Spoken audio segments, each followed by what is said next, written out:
father's brother, okay? The father was called Chaim in Poland.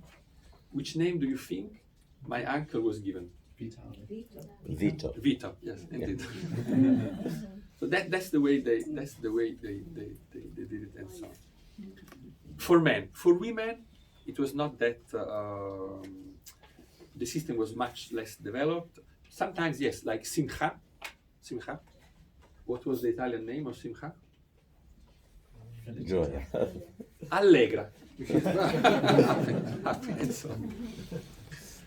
But so, and also you have another phenomenon. You know, the fact that Jews they tend to give the name of the grandfather to the grandson. So you had, especially for women, you had in Italy all these women in the 17th and 18th century using Italian names, which the rest of the Italian population was using in the 12th and 13th century, and had stopped use for 4 centuries, because they were bouncing from grandmother to granddaughter, like Diamante, Perla, Fiammetta, Bella. They sound Italian, but the Italian population has stopped using it for centuries maybe, but they kept being used by Italian Jews. So these were the names. Now let's go to the surnames. This process of Italianization of names, also takes place for the surname. Let's exclude 1 second the Italian geographical surnames, which are the most common in Italy. But you have for the rest, I will come to this in a second, but for the rest, you have the same phenomenon. So for instance, Cohen. What could be more, Jewish than this surname? In Italy, by the way, you don't spell it with an H, you spell it without H, Coen. You have many Cohen in Italy, but you also have many people who are called sacerdoti. Who are these sacerdoti? Sacerdoti means priests.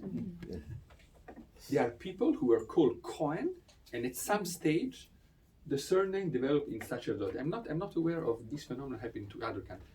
You had, of course, Cohen could become, I don't know, Kagan in Russia, Kaganovics, or a thing like this. But this is a total change of a surname of Cohen, which I haven't seen in other European countries. You have the geographical surnames for people coming for instance, from Germany. Marburg becomes Morpurgo. Ettlingen becomes Ottolenghi. Trier becomes Treves in Italy. Koppel becomes Scopilio. Basel becomes Basola, and so on. So you have all these German surnames, which you can understand where they come from, but they are Italianized in some. The same for Sephardi surname. For instance, you have Ardut becomes Arditi. You find this a lot also among Jews in the East. Al Costantini, well, this was my family, becomes Costantini. Ascariel becomes Ascarelli. Gamitz, Kamitz. And even from France, for instance, Bédaride, which is a town in France, becomes Bédarida, and so on.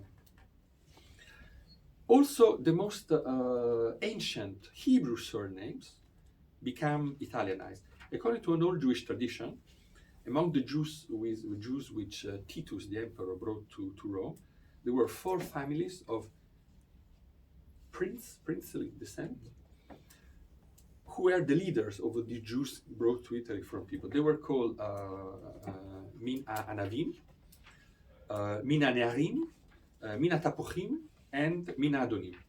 So, Adomim, this was the surname. Adom means red in Hebrew. So, they lose totally the surnames, and this becomes Rossi, De Rossi, which is red in Hebrew.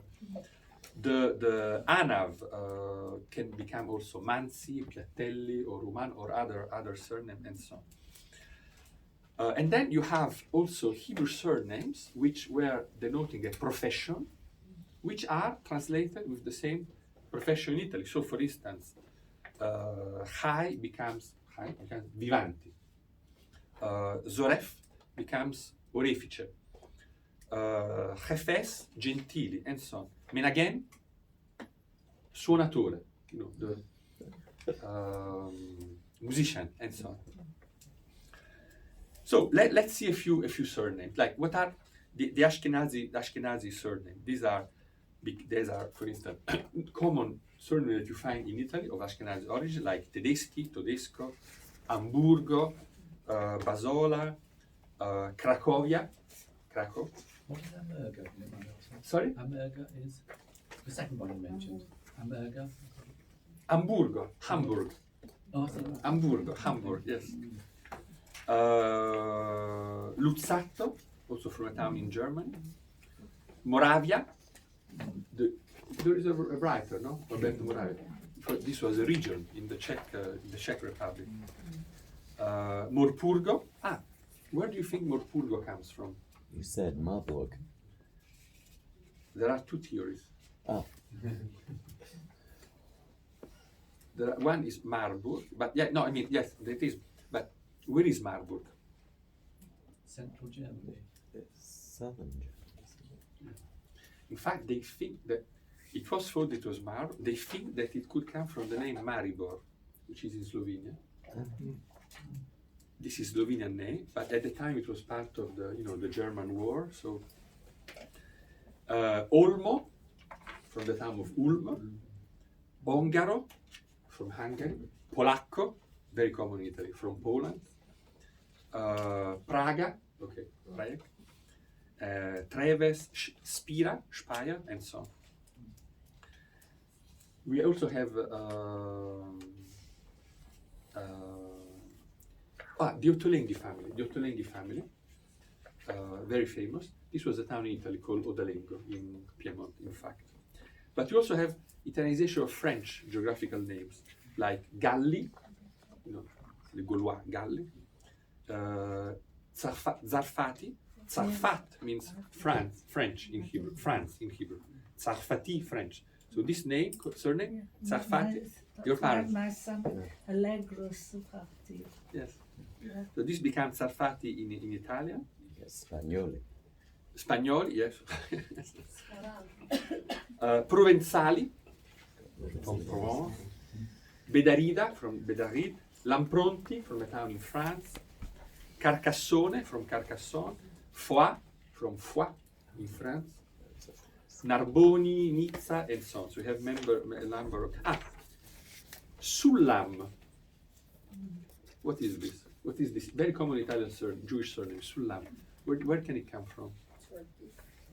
No? From France. But how?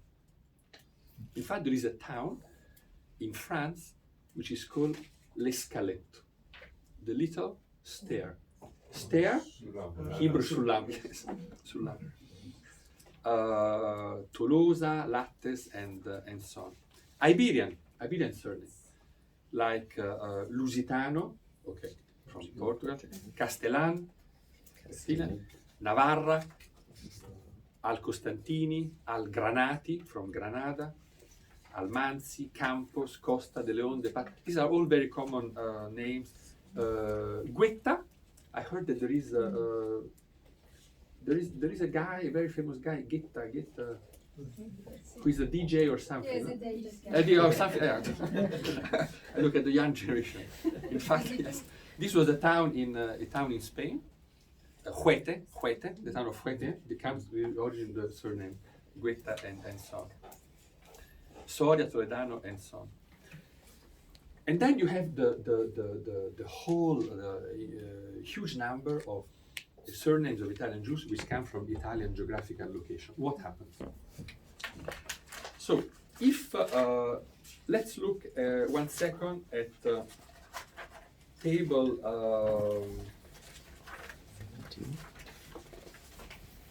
17.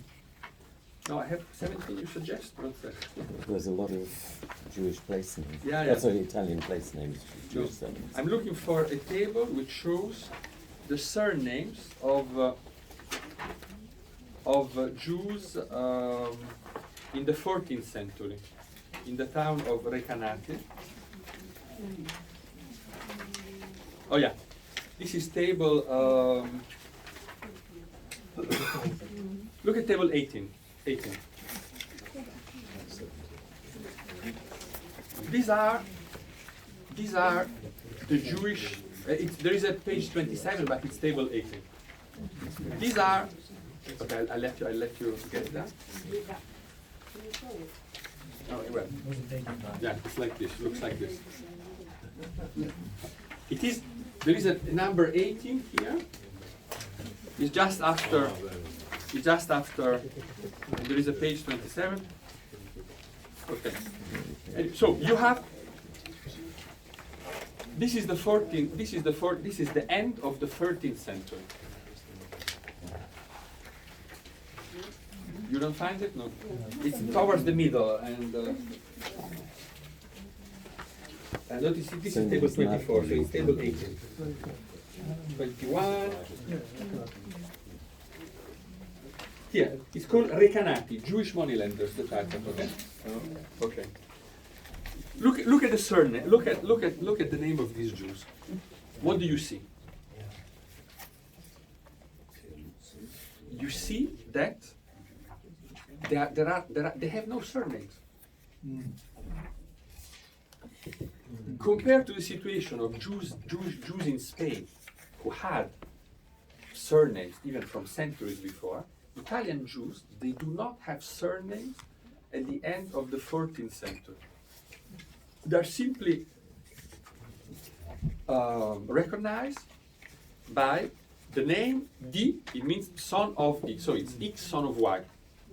X son of Y. So D is like Ben. Ben, yes, Ben. What's prestatore? Prestatore, moneylender. Okay, thank you. Moneylender. So in the end of 14th century, Jews they have no surname. If you look at the next page,